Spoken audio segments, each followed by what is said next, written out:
When the 386 bomb group arrived here in May of 1943, not all their accommodation was complete. In fact, there was a tented encampment, but gradually things worked out, and all of the buildings, which had been constructed by W.C. French, they were civilian contractors. Not every airfield was built by the military. They came into being, and they had 3 link trainers here where they trained the airmen on blind flying, night flying, instrument flying, and so forth. And we have in our collection a demonstrator model of one of these link trainers. In terms of their stay here, their stay was short, eventful. They did attack a number of strategic targets in German-occupied France, power stations and marshalling yards, etc. In terms of character, one of them was a tail gunner, so you can imagine him in the tail of Mr. Shorty. His name was Ronald Creekborn, and he was a corporal. He went on the first mission of the 323rd Bomb Group from Elscombe, and they were to attack an oil installation in occupied France. Result of flak, which was the anti-aircraft guns firing up at the aircraft, resulted in him being injured.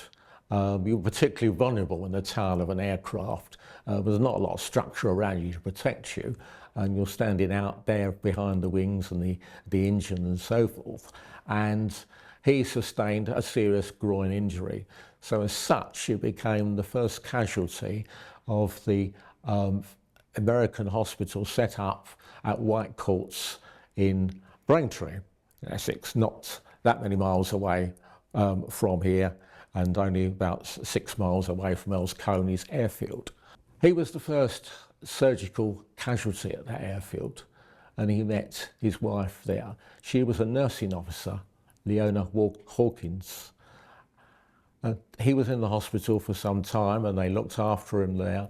The nurses thought a lot of him, and they gave him a medal made of shrapnel, which he probably thought more of than the Purple Heart that the United States Army Air Force gave him as being a wounded air personnel. He went back to the base hospital, and he was there recuperating, and he went back on missions there.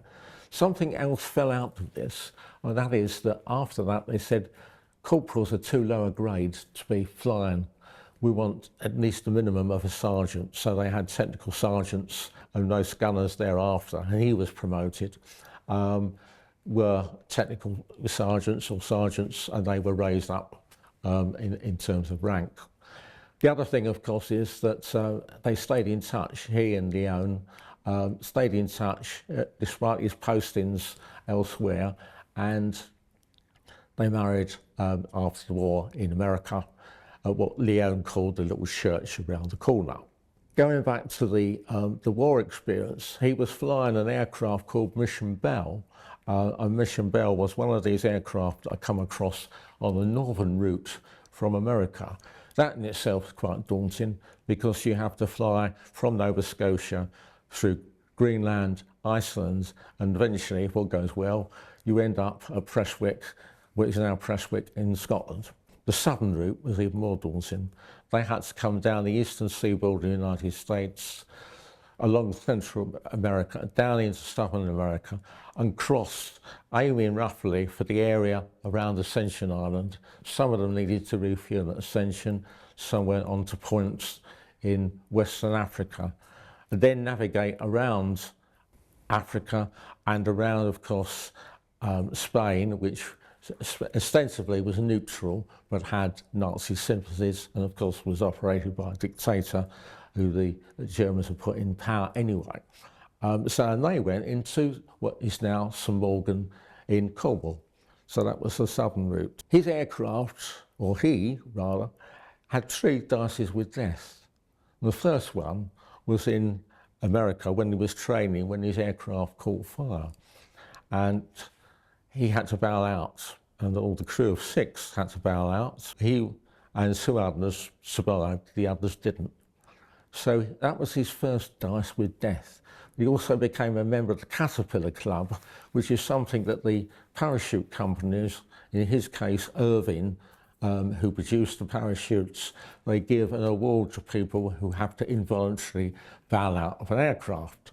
So there he was, he'd got that a little award before he even came to this country. The second dice with death, of course, was that he was hit when he was on an operational mission with Mission Bell. And the third one, he transferred, they switched crews around. You don't stay with the same aircraft all the time. You've got a pilot, a co-pilot, you've got the radio operator, the flight engineer, the two guns. You don't stay with the same aircraft all the time. You move around. And in fact, he was moved from Mission Bell to another aircraft. After that, Mission Bell unfortunately went on a mission and she was lost in action. None of the crew survived. So he regards that as his third dice with death, and he survived.